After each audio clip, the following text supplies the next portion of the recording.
ಸಿದ್ದರಾಮಯ್ಯ ಅವರೇ, ನೀವು ಎಷ್ಟು ವರ್ಷಗಳ ಕಾಲ ಮುಖ್ಯಮಂತ್ರಿಯಾಗಿದ್ದೀರಿ ಎಂಬುದು ಮುಖ್ಯವಲ್ಲ. ಬಡವರ, ರೈತರ ಕಣ್ಣೀರು ಒರೆಸಿದ್ದೀರಾ, ಅಭಿವೃದ್ಧಿ ಮಾಡಿದ್ದೀರಾ ಎಂಬುದು ಮುಖ್ಯ. ನಿಮ್ಮ ಅಧಿಕಾರ ಹೋದ ಮೇಲೆ ಜನ ನಿಮ್ಮನ್ನ ಯಾವ ಕಾರಣಕ್ಕೆ ನೆನಪಿಸಿಕೊಳ್ಳಬೇಕು ಎಂದು ಬಿಜೆಪಿ ರಾಜ್ಯ ಘಟಕದ ಅಧ್ಯಕ್ಷ ಬಿವೈ ವಿಜಯೇಂದ್ರ ಪ್ರಶ್ನಿಸಿದರು. ಬಾಗಲಕೋಟೆಯಲ್ಲಿ ಬಿಜೆಪಿ ವತಿಯಿಂದ ಕಾಂಗ್ರೆಸ್ ಸರ್ಕಾರದ ವಿರುದ್ಧ ಹಮ್ಮಿಕೊಂಡಿದ್ದ ಜನಾಕ್ರೋಶ ಯಾತ್ರೆಯಲ್ಲಿ ಮಾತನಾಡಿದ ಅವರು, ಹಿಂದೂ ಮಹಿಳೆಯರ ಮೇಲೆ ಅತ್ಯಾಚಾರ ಹೆಚ್ಚಿರುವುದಕ್ಕ, ಗೋಹತ್ಯೆ ಜಾಸ್ತಿಯಾಗಿರುವುದಕ್ಕ, ಲಿಂಗಾಯತ ಪ್ರತ್ಯೇಕ ಧರ್ಮದ ಬೆಂಕಿ ಹಚ್ಚಿದ್ದಕ್ಕೆ ನೆನಪಿಸಿಕೊಳ್ಳಬೇಕೆ ಎಂದು ಕೇಳಿದರು. ಗುತ್ತಿಗೆಯಲ್ಲಿ 4% ಮುಸ್ಲಿಮರಿಗೆ ಮೀಸಲು ನೀಡಲಾಗಿದೆ. ಅದು ಯಾರಪ್ಪನ ಹಣ? ಮುಸ್ಲಿಮರಿಗಷ್ಟೇ ಹಲವು ಸೌಲಭ್ಯಗಳನ್ನು ನೀಡುವ ಮೂಲಕ ಹಿಂದೂಗಳಿಗೆ ಅಪಮಾನ ಮಾಡುತ್ತಿದ್ದೀರಿ ಎಂದು ಆರೋಪಿಸಿದರು. ಕಾಂಗ್ರೆಸ್ ನಡೆಗೆ ಕೃಷ್ಣಯ್ಯ ಕಡೆಗೆ ಎಂದು ಮುಖ್ಯಮಂತ್ರಿ ಸಿದ್ದರಾಮಯ್ಯ ಹೇಳಿದ್ದರು. 2 ವರ್ಷಗಳಾದರೂ ಬಿಡಿಗಾಸು ಬಿಡುಗಡೆ ಮಾಡಿಲ್ಲ. ವಿವಿಧ ವಸ್ತುಗಳ ಬೆಲೆ ಏರಿಸುವ ಮೂಲಕ ಒಂದು ಕೈಯಲ್ಲಿ ನೀಡಿ ಇನ್ನೊಂದು ಕೈಯಲ್ಲಿ ಕಿತ್ತುಕೊಳ್ಳುತ್ತಿದ್ದಾರೆ. ಬಡವರ, ರೈತರ ಮರಣ ಶಾಸಕ ಬರೆಯುತ್ತಿದೆ ಎಂದು ವಾಗ್ದಾಳಿ ನಡೆಸಿದರು. ಜನ ನೆನ್ಪಿಡ್ಕೋಬೇಕಾ ನಿಮ್ಗಾಗಾದ್ರೆ?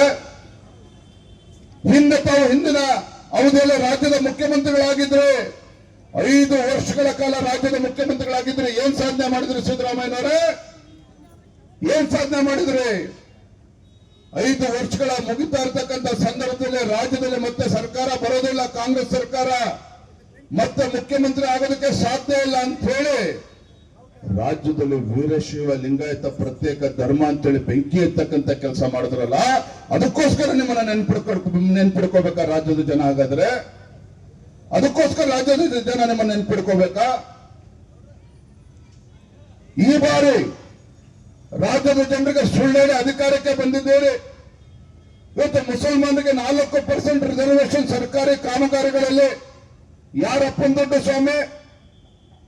ಇವತ್ತು ಮುಸಲ್ಮಾನರಿಗೆ ಸರ್ಕಾರಿ ಕಾಮಗಾರಿಗಳಲ್ಲಿ 4% ರಿಸರ್ವೇಶನ್ ಅಂತ ಹೇಳ್ತೀರಿ.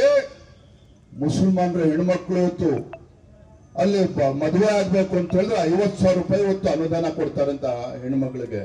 ಯಾಕೆ ಹಿಂದೂಗಳಲ್ಲಿ ಇವತ್ತು ಬಡ ಹೆಣ್ಮಕ್ಳು ಇಲ್ವಾ? ಹಾಗಾದ್ರೆ ಹಿಂದೂಗಳಲ್ಲಿ ಬಡವರು ಇಲ್ವಾ? ಹಾಗಾದ್ರೆ ಮುಸಲ್ಮಾನರು ಇವತ್ತು ಹೊರದೇಶಕ್ಕೆ ಉನ್ನತ ಶಿಕ್ಷಣಕ್ಕೆ ಹೋಗ್ಬೇಕು ಅಂತ ಹೇಳಿದ್ರೆ 30 ಲಕ್ಷ ರೂಪಾಯಿ ಕೊಡ್ತಾರಂತೆ. ಯಾಕೆ ಹಿಂದೂಗಳಲ್ಲಿ ಇವತ್ತು ಬಡವರು ಇಲ್ವಾ? ಹಾಗಾದ್ರೆ ಹಿಂದೂಗಳಲ್ಲೂ ಕೂಡ ಇವತ್ತು ಹೊರದೇಶಕ್ಕೆ ಹೋಗಿ ಉನ್ನತ ಶಿಕ್ಷಣ ತೆಗೆದುಕೊಳ್ಬೇಕು, ತಮ್ಮ ಸ್ವಾಭಿಮಾನದಿಂದ ತಮ್ಮ ಕಾಲ ಮೇಲೆ ನಿಲ್ಬೇಕು ಅಂತಕ್ಕಂಥ ಇಚ್ಛಾಶಕ್ತಿ ಹಿಂದೂಗಳಲ್ಲಿ ಇಲ್ವಾಗದ ವಿದ್ಯಾರ್ಥಿಗಳಲ್ಲಿ. ಯಾತಕ್ಕೋಸ್ಕರ ಈ ರೀತಿ ಅಪಮಾನವನ್ನು ಮಾಡ್ತಾ ಇದ್ದೀರಿ ಹಿಂದೂಗಳಿಗೆ ರಾಜ್ಯದಲ್ಲಿ? ಇವತ್ತು ಯಾತಕ್ಕೋಸ್ಕರ ಅಪಮಾನ ಮಾಡ್ತಾ ಇದ್ದೀರಿ? ಇದು ಇವತ್ತು ರಾಜ್ಯದ ಜನ, ಈ ರಾಜ್ಯದ ಮುಖ್ಯಮಂತ್ರಿಗಳು ಪ್ರಶ್ನೆ ಮಾಡ್ತಾ ಇದ್ದಾರೆ. ರಾಜ್ಯದ ಜನರು ಇವತ್ತು ಪ್ರಶ್ನೆ ಮಾಡ್ತಾ ಇದ್ದಾರೆ ಮುಖ್ಯಮಂತ್ರಿಗಳಿಗೆ.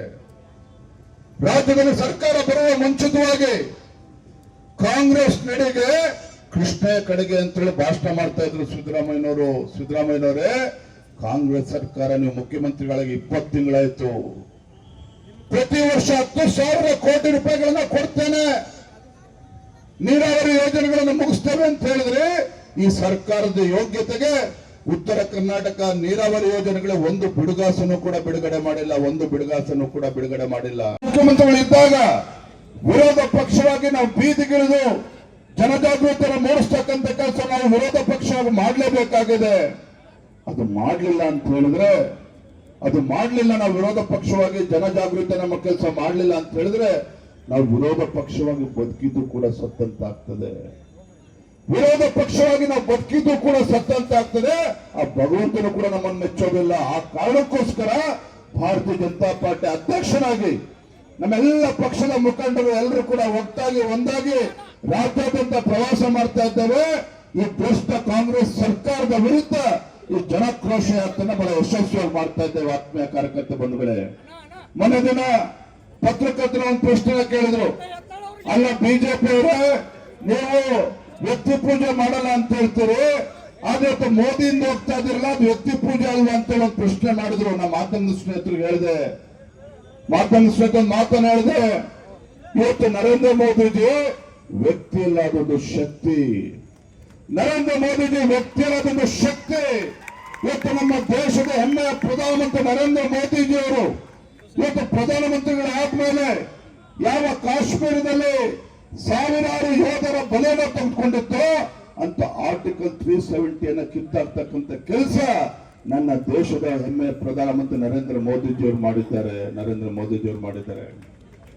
ಯಾವ ಭಾರತ ಜಗತ್ತಿನಲ್ಲಿ ಯಾರು ಕೂಡ ಗೌರವ ಕೊಡ್ತಾ ಇರಲಿಲ್ವೋ ಅಂತ ಭಾರತವನ್ನ ಇವತ್ತು ಜಗತ್ತಿನಲ್ಲಿ 5ನೇ ಒಂದು ದೊಡ್ಡ ಆರ್ಥಿಕ ಶಕ್ತಿಯಾಗಿ ಇವತ್ತು ಮಾಡಿದ್ದಾರೆ ಅಂತ ಹೇಳಿದ್ರೆ ಅದು ನರೇಂದ್ರ ಮೋದಿಜಿ ಅಂತಕ್ಕಂಥ ಶಕ್ತಿ, ಆ ಶಕ್ತಿ ಮಾಡಿರ್ತಕ್ಕಂಥ ಸಾಧನೆ. ಅದಕ್ಕೋಸ್ಕರ ಕೇವಲ ಭಾರತದಲ್ಲಷ್ಟೇ ಅಲ್ಲ, ಇಡೀ ಜಗತ್ತಿನಲ್ಲಿ ಇವತ್ತು ನರೇಂದ್ರ ಮೋದಿಜಿಯವ್ರ ಬಗ್ಗೆ ಮಾತನಾಡ್ತಾ ಇದ್ದಾರೆ, ನರೇಂದ್ರ ಮೋದಿಜಿಯವ್ರ ಬಗ್ಗೆ ಮಾತನಾಡ್ತಾ ಇದ್ದಾರೆ.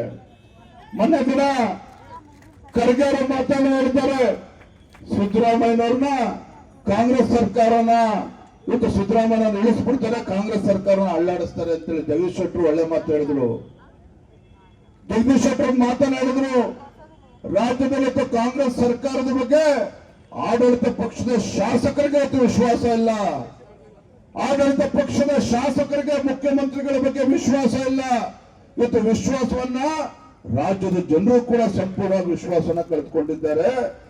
ಆಡಳಿತ ಪಕ್ಷದ ಶಾಸಕರು ಕೂಡ ಮುಖ್ಯಮಂತ್ರಿಗಳ ಬಗ್ಗೆ ವಿಶ್ವಾಸನ ಕಳೆದುಕೊಂಡಿದ್ದಾರೆ. ಇಂಥ ಜನ ವಿರೋಧಿ, ರೈತ ವಿರೋಧಿ, ಬಡವರ ವಿರೋಧಿ ಕಾಂಗ್ರೆಸ್ ಸರ್ಕಾರವನ್ನ ಬುಡ ಸಮೇತ ಕಿತ್ತಾಕ್ತಕ್ಕಂಥ ಕೆಲಸ ನಾವು ನೀವು ಎಲ್ಲರೂ ಸೇರಿ ಮಾಡಬೇಕಾಗಿದೆ ಅಂತ ಈ ಸಂದರ್ಭ ಮಾತನಾಡ್ತಾ ಇವತ್ತು ಹೇಳ್ತಾರೆ, ಬಾಗಲಕೋಟೆ ಜಿಲ್ಲೆ ಭಾರತೀಯ ಜನತಾ ಪಾರ್ಟಿಗೆ ಒಂದು ದೊಡ್ಡ ಶಕ್ತಿಯನ್ನ ಕೊಟ್ಟಿರ್ತಕ್ಕಂಥ ಜಿಲ್ಲೆ. ಬಾಗಲಕೋಟೆ ಜಿಲ್ಲೆ ರೈತ ನಾಯಕ, ಒಬ್ಬ ಹೋರಾಟಗಾರ BS ಯಡಿಯೂರಪ್ಪನವರಿಗೆ ಒಂದು ಶಕ್ತಿಯನ್ನು ಕೊಟ್ಟಿರ್ತಕ್ಕಂಥ ಜಿಲ್ಲೆ. ನಾನು ಇವತ್ತು ಸಂಕಲ್ಪ ಮಾಡಿದ್ದೇನೆ, ಮುಂದೆ ವಿಧಾನಸಭಾ ಚುನಾವಣೆ ಯಾವತ್ತೇ ನಡೆಯಲಿ, ಬಾಗಲಕೋಟೆ ಜಿಲ್ಲೆ ಎಲ್ಲ 7 ವಿಧಾನಸಭಾ ಕ್ಷೇತ್ರದಲ್ಲಿ ಮತ್ತೊಮ್ಮೆ ಭಾರತೀಯ ಜನತಾ ಪಾರ್ಟಿ ಕಮಲದ ಹೊರಬೇಕು. ಎಲ್ಲ 7 ಕ್ಷೇತ್ರದಲ್ಲಿ ಗೆಲ್ಲುವ ಮುಖೇನ ಭಾರತೀಯ ಜನತಾ ಪಾರ್ಟಿ ಮುಂದಿನ ದಿನಗಳಲ್ಲಿ ಸ್ಪಷ್ಟ ಬಹುಮತದೊಂದಿಗೆ ರಾಜ್ಯದಲ್ಲಿ ಅಧಿಕಾರಕ್ಕೆ ತರ್ತಕ್ಕಂಥ ಸಂಕಲ್ಪವನ್ನು ಮಾಡಿ ನಾವು ಹೊರಟಿದ್ದೇವೆ. ನಾವೆಲ್ಲ ಕಾರ್ಯಕರ್ತರು ಏನೇ ವ್ಯತ್ಯಾಸಗಳು, ಏನೇ ಸಮಸ್ಯೆಗಳು, ವೇದಿಕೆ ಮೇಲೆ ಇರ್ತಕ್ಕಂಥ ಮುಖಂಡರಿಗೂ ಹೇಳ್ತಾ ಇದ್ದೇನೆ, ವೇದಿಕೆ ಮುಂಭಾಗದಲ್ಲಿರ್ತಕ್ಕಂಥ ನಮ್ಮ ಮುಖಂಡರು ಕೂಡ ಹೇಳ್ತಾ ಇದ್ದೇನೆ.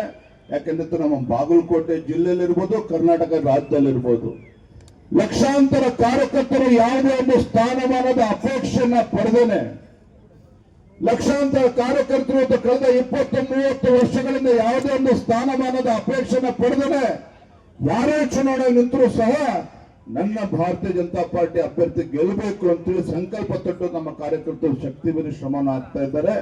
ಅಂತ ಕಾರ್ಯಕರ್ತರಿಗೆ ಅಪಮಾನ ಆಗದ ರೀತಿಯಲ್ಲಿ ನಾವೆಲ್ಲರೂ ಕೂಡ ಒಟ್ಟಾಗಿ ಒಂದಾಗಿ ನಾವೆಲ್ಲರೂ ಸೇರಿ ಪಕ್ಷವನ್ನ ಸಂಘಟನೆ ಮಾಡ್ತಕ್ಕಂಥ ಕೆಲಸವನ್ನ ಮಾಡೋಣ ಅಂತಕ್ಕಂಥ ಮಾತನ್ನು ಹೇಳ್ತಾ ತುಂಬಾ ಸಂತೋಷ. ಬೆಳಗಾವಿ ಸಂಸದ ಜಗದೀಶ್ ಶೆಟ್ಟರ್ ಮಾತನಾಡಿ, ಉಪಮುಖ್ಯಮಂತ್ರಿ DK ಶಿವಕುಮಾರ್ ನವೆಂಬರ್ಗೆ ಟೈಮ್ ಬಾಂಬ್ ಫಿಕ್ಸ್ ಮಾಡಿದ್ದಾರೆ. ಅದು ಸ್ಫೋಟ ಆಗುತ್ತಿದ್ದಂತೆಯೇ ಸರ್ಕಾರ ಪತನವಾಗಲಿದೆ ಎಂದರು.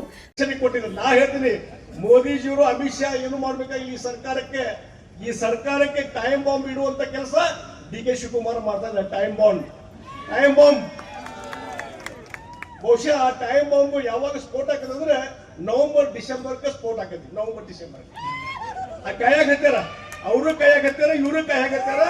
ಸಿದ್ದರಾಮಯ್ಯನಂತಾನ ಆದಷ್ಟು ಅಧಿಕಾರ ಮುಂದುವರಿಸಬೇಕಂತಾರ, DK ಶಿವಕುಮಾರ್ ಆದಷ್ಟು ಬೇಗ ಆ ಕುರ್ಚಿ ಹಿಡಿಬೇಕಂತಾರ.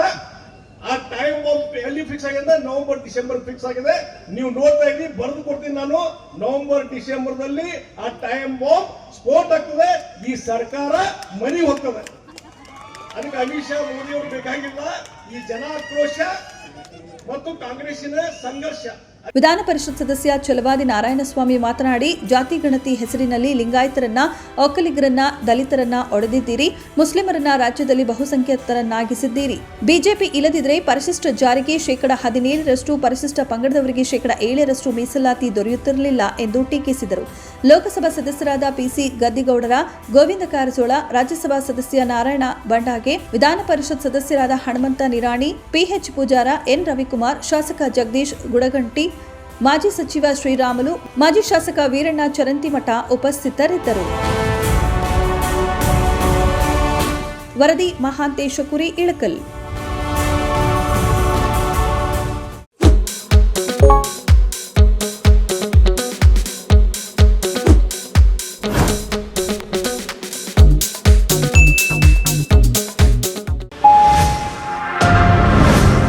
Media network